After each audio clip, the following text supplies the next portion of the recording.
Nah, saya bicara nih, saya selaku pembina apologet Islam Indonesia berbicara di sini, disaksikan ribuan mata memandang. Apabila ada rumah ibadah orang Kristen merusak tanpa alasan yang dibenarkan oleh agama dan oleh pemerintah, saya selaku pembina mengutuk keras tindakan itu. Kemarin yang terjadi saya sendiri yang mengutuk perbuatan itu. Saya nggak suka kalau ada rumah ibadah orang itu dirusak. Tegur baik-baik, sampaikan kepada pemerintah apa yang menjadi kekurangan daripada hal yang ada, laporkan biar pemerintah kemudian yang menangani itu. Saya sebagai pembina tidak membenarkan adanya pengerusakan rumah ibadah. Tidak boleh. Itu agama saya melarang dan negara kita tentu juga melarang. Jadi kalau ada oknum, ya oknum saja. Karena Al-Quran lembaran demi lembaran tidak boleh merusak rumah ibadah. Jangankan dalam keadaan damai seperti ini, Bang. Di Islam itu perang aja, perang nih antara Islam Kristen. Ketika Islam sudah menduduki wilayah daripada Kristen, haram hukumnya umat Islam merusak rumah ibadahnya. Haram hukumnya umat Islam merusak, membunuh anak kecil, perempuan dan juga tokoh-tokoh agama. Itu tidak boleh. Kecuali tokoh agama yang terjun langsung di medan perang melawan kemudian umat Islam dalam perang, tapi dalam perang. Jadi kalau dalam keadaan damai begini, coba lihat Natalan yang menjaga gereja, kalau ada kistru biasanya itu umat Islam yang menjaga, dari ormas-ormas Islam yang menjaga.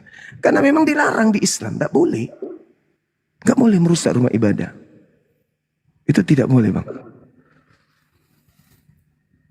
Saya kira begitu. Berarti itu murni apa, Bang? Oknum begitu. Oknum, karena tidak ada dalam kitab suci kami untuk merusak rumah ibadah. Itu oknum. Terlepas dari dua hal tadi. Mungkin ada hal yang mendasari mereka melakukan itu. Bisa jadi. Begitu juga sebaliknya. Orang Kristen merusak atau melakukan pembakaran seperti 2016 di Tolikara, masjid dibakar. Ya mungkin ada hal yang keliru dari Islam sampai itu bisa terjadi. Bisa jadi. Itu oknum. Karena di dalam Bible juga tidak ada perintah untuk membakar masjid. Yang ada adalah kepung, lalu kemudian suruh mereka menjadi budakmu, kalau tidak mau bunuh mereka. Tapi tidak ada perintah untuk merusak rumah ibadah.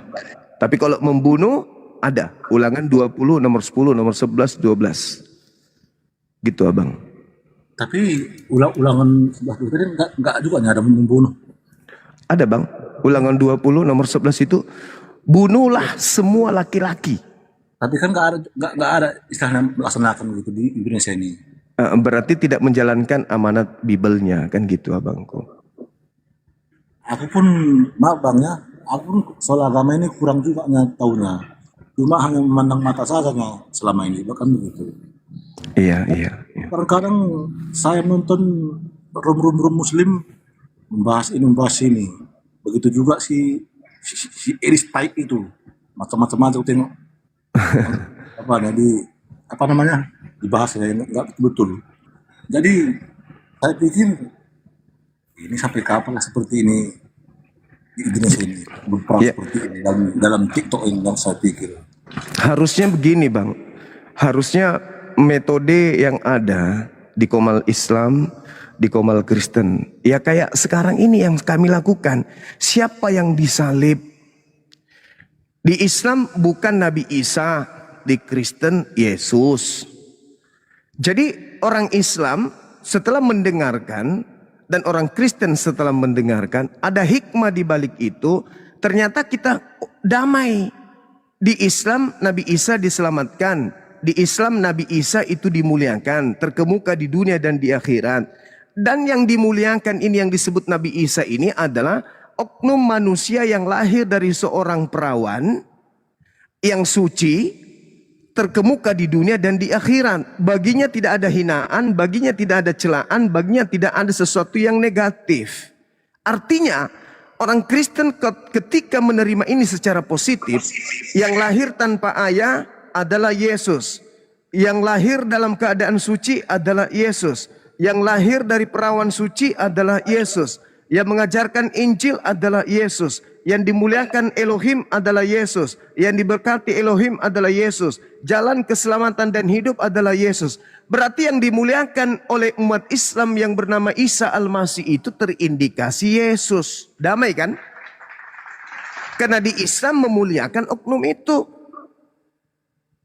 Memuliakan. Bahkan ketika disebut namanya kami sanjung beliau. Alaihissalam. Isa alaihissalam. Karena tidak mungkin di Bani Israel ada dua manusia yang lahir tanpa ayah. Pasti cuma satu. Tidak mungkin ada dua kemudian manusia yang lahir dari perawan di sana. Pasti cuma satu. Di Islam disebut Isa, di Kristen disebut Yesus, bagi Yahudi menyebutnya Yosua. Artinya ada satu manusia dengan tiga pola cerita yang berbeda. Di Islam manusia ini sangat dimuliakan. Tidak sempurna keislaman seseorang kalau dia tidak memuliakan Nabi Isa alaihissalam, sosok yang lahir tanpa ayah. Harusnya Kristen bangga kepada umat Yesus. Bagi Yahudi menyebutnya Yesus anak haram, Yesus anak zina. Dia anak dari prajurit namanya Pantera berzina dengan Maria. Maria ini pesina. Dia dan anaknya akan direbus ditinjak yang mendidih di neraka. Ibunya disebut pesina di dalam kitab Talmud. Umat Islam membantai itu semua. Harusnya saudara Kristen, sekalipun orang Kristen saudara saya tidak menganggap Nabi Isa itu adalah Yesus. Tapi sejarah tidak bisa kita tutupin. Kristen mula-mula masuk ke Indonesia menerjemahkan kitab mereka dalam bahasa Melayu. Gereja-gereja mereka disebut gereja Isa Al-Masih. Tidak ada gereja Yesus Kristus, tapi gereja Isa Al-Masih. Bahkan sampai hari ini orang Kristen masih menggunakan istilah-istilah yang dibawa oleh Nabi Isa. Contoh, Rasul, Allah, Nabi, Alkitab. Itu istilah-istilah Nabi Isa tuh yang dituangkan di ruang lingkup pengajaran Islam Al-Quran. Dan masih dipakai hari ini oleh saudaraku Kristen. Artinya yang harus dikedepankan di sini adalah kasih sayang. Karena umat Islam ini mencintai sosok yang lahir tanpa ayah. Umat Islam ini menyanjung, memuliakan setinggi-tingginya. Jadi orang Kristen harus memandang secara positif. Jangan pandang kami sebagai musuh. Karena kami memuliakan. Oke Bang. Itu saudara. Dan Yesus apakah tokoh yang sama? Dan apa ini sama nggak sama Allah SWT? Iya, jadi gini saudaraku. Yesus itu manusia pertama sebelum Kristen hadir. Manusia pertama sebelum Kristen hadir. Karena tidak mungkin Kristen mengaku kami lebih dulu daripada Yesus. Yesus Bang, pada hari Sabat, di tempat kelahirannya, dia senantiasa masuk ke dalam mikdas, bait suci, untuk membacakan kitab. Alkitab yang dibacakan oleh Yesus. Salah satu isi dari kitab yang dibacakan oleh Yesus itu adalah Yesaya 5, nomor 16.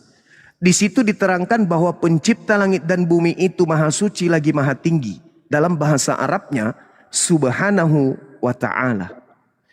Kalau kita berbicara mengenai konsep Tuhan, dalam perspektif Yesus, bukan Kristen dulu, Yesus dulu. Tuhan yang dikatakan Bapa atau Elohim atau Hashem, itu serupa dengan apa? Katanya tidak serupa dengan apapun. Laisa kamitslihi syai'. Berarti pencipta langit dan bumi yang maha suci lagi maha tinggi itu tidak serupa dengan makhluk. 2 Samuel 7:22. Dan kitab ini juga adalah kitabnya Yesus yang diajarkan Yesus kepada Bani Israel. Di mana itu tertulis? Di dalam Lukas 24 nomor 44. Yesus senantiasa menjadikan kitab yang saya sebutkan 2 Samuel 7:22 itu sebagai rujukan. Apa di sana tertulis? Tuhan yang maha adil itu tidak sama seperti makhluk, tidak serupa dengan apapun, berarti sama dengan Al-Quran. Pencipta langit dan bumi, laisa kamitslihi syai', tidak serupa dengan apapun. Tuhan maha suci, di Islam Tuhan maha suci. Kemudian Yesus menerangkan Bapa yang adalah Tuhannya itu berada di langit. Al-Quran menarasikan pencipta langit dan bumi juga bertahta di arsy, di singgasana yang ada di langit. Berarti sama. Laisa kamitslihi syai'.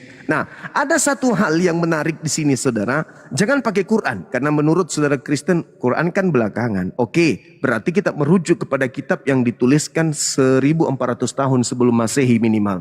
Di Kejadian 17, nomor 6, nomor 7, Di situ tertulis begini, wahai Abraham, aku akan menjadi Tuhanmu, Tuhan anak-anakmu, Tuhan keturunanmu secara turun-temurun. Dan inilah perjanjian kekalku, bahwa aku akan menjadi Tuhanmu, Tuhan anakmu, Tuhan keturunanmu secara turun-temurun.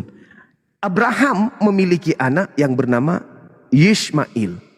Aku akan menjadi Tuhannya Yishmael, Tuhannya anaknya Ismail, Tuhannya keturunannya Ismail secara turun-temurun. Baginda Rasulullah Muhammad SAW adalah keturunan dari anak kedua Nabi Yishmael yang bernama Khedar. Berarti perjanjian kekal Tuhannya Abraham, aku akan menjadi Tuhanmu, Tuhannya Nabi Muhammad, keturunanmu, dan secara turun-temurun dia akan mengajarkan itu kepada seluruh umat manusia. Jadi tidak ada keraguan bagi kami untuk itu. Al-Quran mengatakan, innani anallah la ilaha illa ana. Aku ini adalah Tuhan satu-satunya. Tidak ada Tuhan selain aku. Akulah Tuhan nenek moyangmu Abraham, Ismail, Ishak, Yakub, Musa, Isa alaihi salam dan seterusnya. Al-Quran surah Al-Baqarah ayat 130 dan seterusnya menerangkan itu. Jadi kami nggak ada ragu tentang itu abangku. Silakan.